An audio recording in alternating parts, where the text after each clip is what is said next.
Hello, everyone. Welcome to GE2 Purposive Communication. And in this video, we will talk about essential terms that are relevant to the study of types of speeches. And it is operationally defined to establish a common frame of reference as to how the text work in your chosen field or career. This video also, you will encounter different terms as we go through the study of different types of speeches. Well, public speaking may be scary to many people, and that's what this lesson trying to imply as we go along with our discussion with chapter 7, types of speeches and public speaking. In fact, you who is listening right now, maybe consider yourself as one of them, and you have that struggle that you feel you have the threatening feeling of delivering a speech. In fact, for many speakers, this experience may be one of the most nerve-wracking one, and you feel like it is a challenging engagement in the field of public speaking. However, public speaking is not an impossible task. Delivering a speech is not impossible. Why? Because as we go along in this video, you will going to encounter the different points on how to deliver a speech that will lessen the nervousness and the anxiousness that you are going to feel if you are going to deliver a speech in front of many people. So just continue listening and watching this video, and you will learn a lot from this topic. So again, this video we will talk about chapter 7, types of speeches and public speaking. So we will just focus on the types of speeches. Perhaps you already encountered the different types of speeches in your senior high school days, particularly on your English 1 oral communication. And I'm pretty sure you already encountered and performed different types of speeches. Now in this video, we will learn 4 different types of speeches. And the first one would be read speech. Read speech, just an overview, it is done by reading from the written speech. This is very common, and you are doing this from time to time. The next one is the memorized speech. From the word itself, memorized, so it entails memorizing your speech. So if you are doing the memorized speech, you don't have any copies, or maybe if there's any copy but just an outline, because you already memorized your speech. The third one is the impromptu speech, or the very common impromptu speaking. Impromptu speech or impromptu speaking, it allows a speaker little or no time to prepare the speech. And the other side of impromptu speech is the extemporaneous talking or extemporaneous speech. It enables the speaker to organize the speech. That means that the speaker has the time to prepare the speech. So we have read speech, memorized, impromptu, and extemporaneous speaking. So these are the 4 types or the 4 types of speeches that we are familiar with. So it refers to the prepared read speech, referred to the prepared speech beforehand, and just to be read by the speaker during his or her speech. And if we say memorized speech, refers to the speech that is being well versed by the speaker, as he or she does not bring a copy while delivering a speech. While impromptu speech, it refers to an abrupt speech, unexpected by a speaker. Usually, the very common impromptu speech or impromptu talking that we are doing is the all recitation inside the classroom. It's an abrupt speech. That is the speaker unexpectedly prepared his or her speech. And we also have the extemporaneous speech. It refers to the prepared type of speech since the speaker is given an allotted time to organize his or her speech. So these are the things that we need to remember. So we have four um, types of speeches. So let's have first the read speech.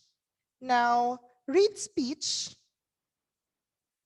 basically a practice of reading a speech that is quietly or quite common nowadays. This is very common nowadays. This one, no, sorry. This one, the very common. Let's have the read speech. So read speech is very common nowadays, especially so since people are becoming so busy. So instead of memorizing it, they just going to read the speech. So this type of delivery is done by reading from the written speech. So the disadvantage of this type of speech is it prevents an informal and conversational delivery of the speech. Why? Because some of the speakers doing the read speech, they're just merely reading it. Perhaps if you're a very good speaker, you are reading and at the same time you are glancing with your audience. But oftentimes you are just reading your script or you are just reading your speech. That's the disadvantage of it. Moreover, eye contact with the audience may be sacrificed. Yes, that's what I'm trying to say earlier. If you are doing the read speech, oftentimes what you're doing is just you reading your speech or you're just reading your script without glancing your audience, or maybe if you're glancing, just a minimum time because you are focusing on your written speech. So that's what we call read speech. Next is the memorized speech. So this entails memorizing your speech. That's the one that I mentioned earlier. At present, due to the very busy schedule of people, yes, that's very true. Only few speakers opt to memorize their speech. That's very true. Memorizing a speech takes time, and because a lot of people are busy, so they don't have the time to memorize the speech, so they chose to have the read speech. So instead of go or our other means of delivery. So that's for memorized speech.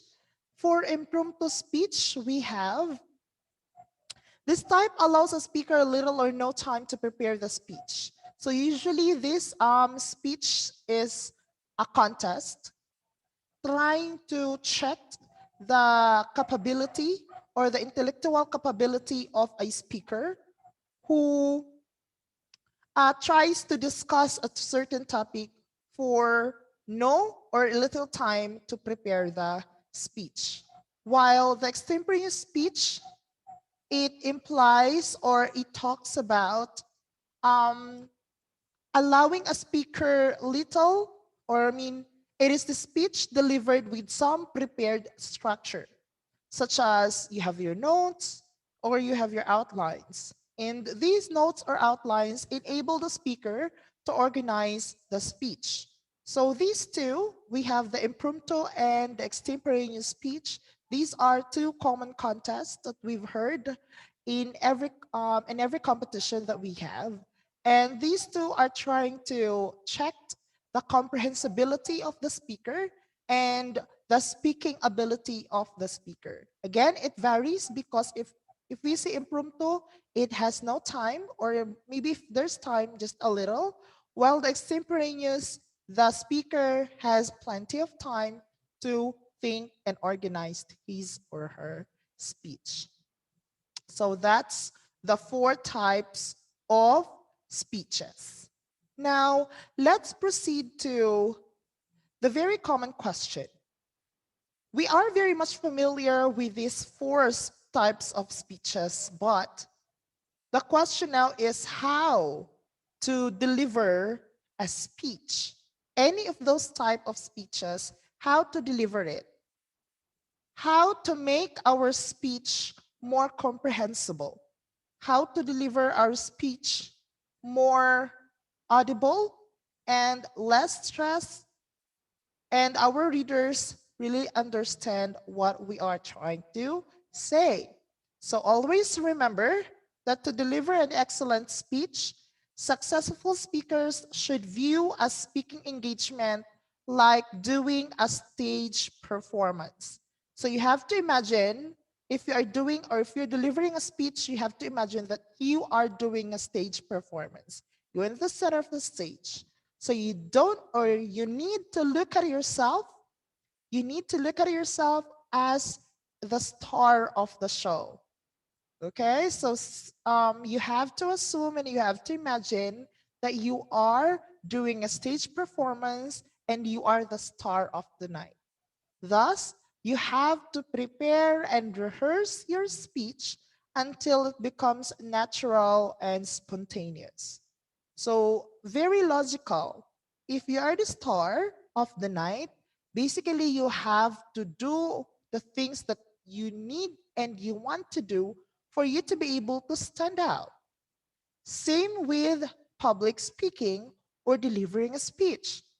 For you to be able to stand out and deliver a speech perfectly, you need to consider a lot of things. First is to have to be prepared. You have to rehearse so that everything will become natural, spontaneous, so that you alone would be seen as the sole authority in the room. So that's what I'm trying to say earlier, that if you already rehearsed your speech, you are prepared enough, then that's the time you will catch the attention of your audience. So that's pointers on how to deliver a speech. Now, there are three phases in delivering a speech. Delivering a speech is not merely just talking to people. So we need to consider the three phases in delivering a speech. So we have the phase one, that is the writing phase. The second one is the preparatory phase. And the third one is the delivery phase. So the one that we've talked earlier is the third phase, which is the delivery phase. But we opted to discuss the first and the second phase. So that's the reason why we are having this video, for us to be able to encounter, be knowledgeable, and learn the three phases of delivering a speech. So first, we will discuss the first phase, which is the writing. So there are 10 keys to writing a speech. So we will know what are the things that we need to know in delivering a speech. So the first one that we need to consider is make a memorable speech. What is this make a memorable speech? So, sorry. Make a memorable speech means the experience of successful speeches tell us that an audience may only remember a single line. For example, Abraham Lincoln started his Gettysburg Address with this line: 4 score and 7 years ago, our forefathers brought forth on this content a new nation conceived in liberty and dedicated to the proposition that all men are created equal. So Lincoln's line encapsulated the main point of his speech. So we must fight for freedom and equality. That's what Abraham Lincoln trying to imply in his line. So by that, you can learn from the example drawn by Abraham Lincoln. Condense your theme into a 15 to 20 word and build your speech around the line. So I am pretty sure that you are very much familiar in the writing process. So in writing process, you need to have that what we call thesis statement or the main topic. So it should be revealed in your speech. So there are figures of speech that could leave an impression, since this is a speech. You can use a speech, an informal speech, so you can use figurative languages like simile, metaphor, oxymoron. Those are the figure of speeches. So you can use those things to give an impression to your speech. So a powerful speech is very much like a stimulating conversation. You can learn very important lessons from the style that the advice was delivered and can apply them in your speech. So, in short, making a memorable speech, you are trying to give something to your audience that they will never forget. If it's a line or something that they could apply into themselves. So that's the first tip if you are going to write your speech. The second one is to observe a structure in your speech. Structure. So you have to recall a terrible speech where you lost interest. I am pretty sure that you already encountered or you already experienced delivering a speech in front of many people. And perhaps there are also times that you deliver the speech unprepared and you encountered the terrible speech you've ever had. So you need to try to analyze what caused you to lose your interest or what caused you to have that terrible speech. Is it probable that the speaker wandered off his plan? Is it because the speaker feel, felt nervous during that time? Maybe you are unprepared, you wasn't able to organize your speech. Well, there are two things that an audience expect from a speaker. So the first one is a clear direction and a destination. So since you are the speaker, you and your audience are the the tourist. So you are the tourist guide and your audience are the tourist. So basically the tourist wanted to go to a specific destination. So you as a tourist guide, you are going to guide them to the perfect destination that they are looking for. So same with delivering a speech. So you as a speaker, you have to provide a clear direction and a clear destination because your listeners want to know where your speech is heading and the rationale for that direction. So you have to make things clear as crystal clear. It would be wise to present a short outline of your speech right at the start. That would be a great help. Um, you could also watch out and delete anything that is off tangent. Off tangent means that are not related. Okay? And conflicting or ambiguous, that means a double meaning.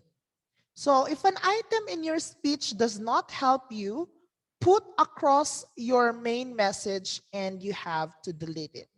Because as being mentioned, it should be clear direction and clear destination. There are two things that you need to remember. So if you have clear destination, if you have a clear direction, then you have a very structured speech. Okay? So that's the second tip for writing a speech. So the third one is exploit the opening of your speech. What do you mean by this? Well, the opening part is crucial. And yes, this is very true. In delivering a speech, you have to give an impression to your audience. So, how to give an impression? And where to give that impression? You have to provide that impression in the opening part of your speech. So if you could win the attention of your audience right at the beginning of your speech, then half of the battle was won. The rest of the speech could just follow its natural course. That's what exploit the opening of your speech. You need to make your opening speech extravagant, or you need to make your opening speech eye-catchy, or would really catch the attention of your audience. So there are different ways on how to open a speech. Maybe you can start with a humorous story. You can open with a relevant quotation, or you can even start it with a question. Those are the things that we can use if we want to catch the attention of our audience in the opening spiel or in the opening of our speech. So we can encourage our audience to participate by raising their hands if you raised any question. You can also engage your listeners early, but you need to keep the appetizers of your opening short. Since your audience might lose interest if your introduction is too long. You have to remember that. It's just a good cup of tea. So if you are doing the opening spiel, or if you are doing the opening part of your speech, it should not be short, as in too short, or it should not be long, as in too long. It's just a perfect blend of ingredient, just a perfect cup of tea. So you need to enjoy the honeymoon part and the momentum of your beginning moment with your audience. So you have to remember that.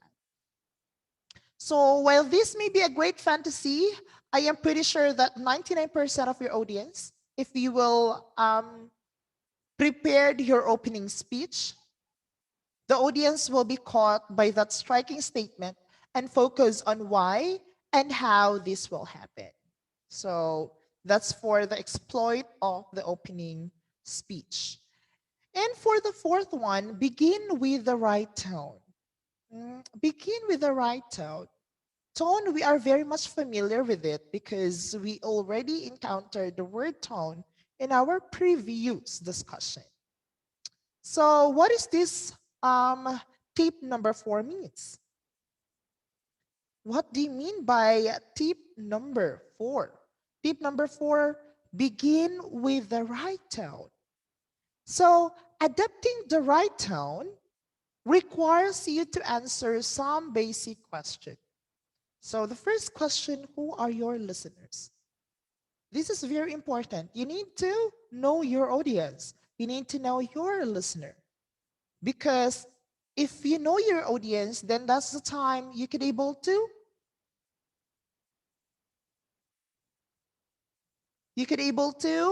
adopt, or you could able to change your speech style. So second, what is the reason for attending? So what do they want to hear? So those 3 are the common questions for you to be able to adjust the right tone of your speech.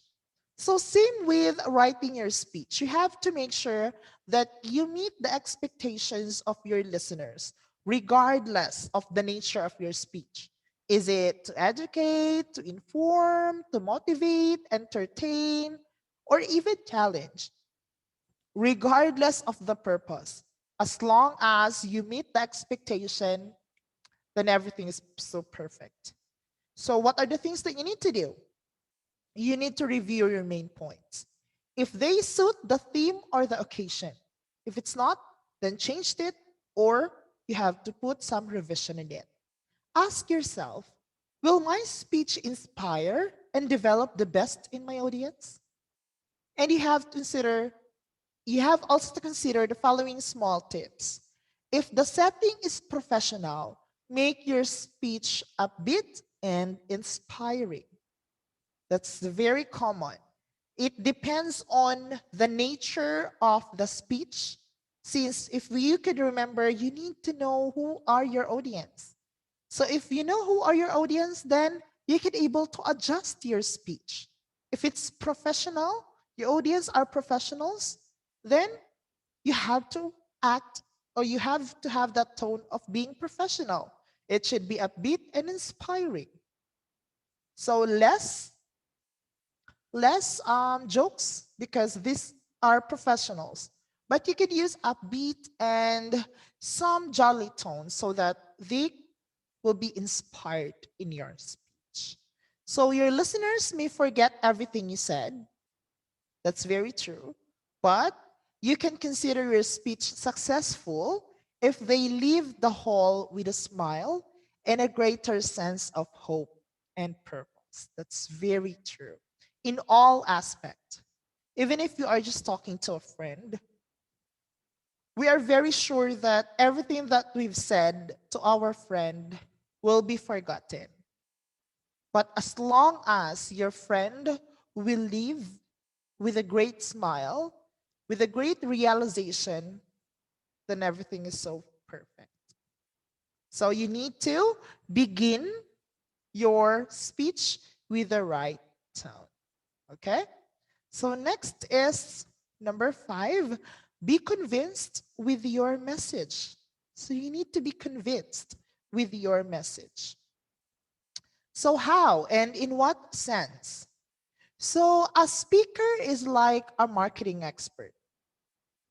We speakers are marketers as well. You have to encourage your audience to buy your point. In short, you are trying to sell something to your audience. I mean, you are trying to catch their attention. So how could you catch their attention if you yourself are not convinced with your message? If you yourself are uh, um, are not sure with your message. So if your listeners do not buy your message, they will not listen to your speech too because they are not interested. So your nonverbal cues and style of delivery will leave the biggest impression among your audience. So if we could remember our previous discussion about nonverbal cues, the sign language, the facial expressions, the gestures, those are also part of delivering a speech. So fortunately, there are techniques that you can use to connect with your audience. And that's actually the reason why these facial expressions, these gestures, body movement, body language that we are doing, if we are having our speech, that's actually a big aspect in delivering a speech. So, first thing first, if you really wanted to convince your audience with your message, you can use jokes. Crack a joke about your goosebumps so that your listeners can relate to being nervous about public speaking. Since most speakers experience the same feeling, yes, that's very true. Not all speakers standing in front are um, don't feel the nervousness that everyone feels. Okay, so share a story. You can also share a story of yourself, but make sure it is relevant to your topic. You have to make sure of that. And remember to write your speech much like having an interesting conversation with a close friend. So you remember, you are not a preacher, just be yourself. On stage, be sure to be at your best. So you need to convince with your message. That's number 5. For number 6, emphasized or emphasize important points. You need to emphasize important points. What do you mean by this? In writing your speech, repeat your important points. Or in speech delivery, you have that loudness of voice and you have that gestures to give emphasis on your statement. Same with writing a speech. To have emphasis on the important points, you could repeat it once, twice, to leave a lasting impression. You can stress the keywords, phrases, and themes, and be on the lookout for opportunities to tie up and reinforce earlier important points. And repeat important points just like a refrain in your favorite song. Yes, that's very true. If you could notice in your favorite song, not all songs are sung once. So there are repetition, like chorus. Chorus are being repeated or is being repeated not only once but twice, many times, to give emphasis on the important point. And usually in a song, chorus is the important point. So you have to remember that your parents would lecture you on partying, fighting, peer pressure, and quitting. Many times we seem not to pay attention to them.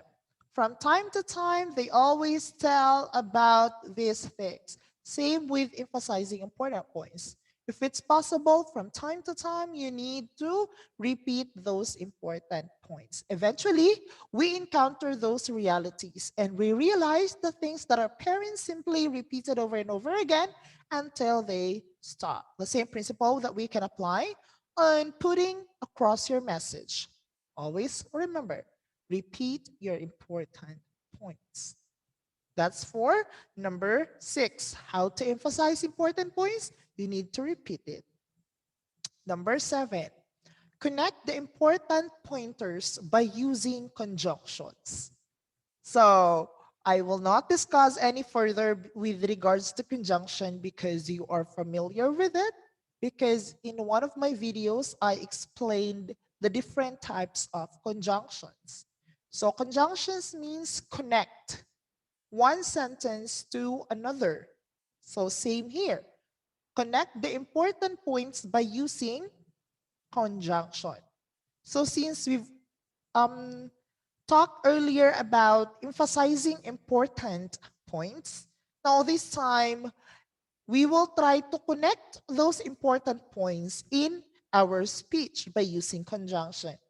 So in certain instances, our listeners would not be able to identify what is important in your speech. So that's where you need to use transitional devices, transitional phrases to indicate your intent. For instance, you can use a rhetorical question like, what is the point? Then allow a short pause. Silence gets the attention of your audience. That's very true. And if you could notice, part of this video, I tried to pause because silence can get the attention of your audience. And this technique creates the participation or the anticipation among your audiences. Similarly, a statement like, so here's the factor, could capture an audience interest because you're just trying to give something that you would say, oh, everybody listen, here's the thing. So it gives them a cue that important point is about to be presented. Thus, even if they were not attentive before, they could now catch up and be with you again because of those conjunctions that you can use in connecting those important points. And let's proceed to number 8. Integrate some theatrics. Wow, that theatrics. So integrate some theatrics. In this lecture, or in some lectures, convey then encourages volunteer to try another approach by starting to place a rock in a bowl is a technique that is very effective. What do you mean? The key word there is the volunteerism. He's volunteer to try another approach. So the technique of trying to let your audience volunteer something as part of the participation in your speech may be an aspect of becoming or having an interesting speech. So for a smaller audience, you may use visuals. For a smaller audience, you can use visual, you can ask questions, but be sure to keep the materials, storyline, and lesson simple so that they could understand it very clear. Upon completion of your illustration, use your visuals to emphasize your message to your audience. This is very important. So you need to integrate theatrics. That means if you could provide visual aids, if you could provide pictures, if you can do some demonstrations, then you can. As long as you need to manage your time. Let's have number 9. Oh, there's a word keys. So observe the keys rule. So what do you mean by keys? Means keep it short and simple rule. So what is this? What do you mean by this? Keep it short and simple means that the worst crime of public speaking is trying to overdo your speech. Overdo means you are trying to fill in every information that you have in mind. So we need to remember if we are making a or if we are writing a speech, you need to keep it short and simple. Researchers observed nowadays that the audience attention is shorter. So for your listeners to have other commitments to attend to, so don't let a very long lecture hold them hostage. So the more you prolong your speech, then the more likely they are going to lose interest. So that means KISS rule trying to emphasize the summarization of your points and conclude your speaking engagement. And remember, they are the men of the hour, not you. So that is observe the KISS rule. Next, we have the last one. Conclude your speech with a bang. So conclude. If earlier in a second tip, we encountered that we need to open our speech with a striking point. So if we open our speech with a striking point, then we need to end it with a big bang, a striking point as well. So there are various ways of impressing upon your audience your important message. So we are now on the conclusion part of your speech. So you can explore the use of interesting video, any videos in the internet. Relevant quotations could also be used to summarize your important message.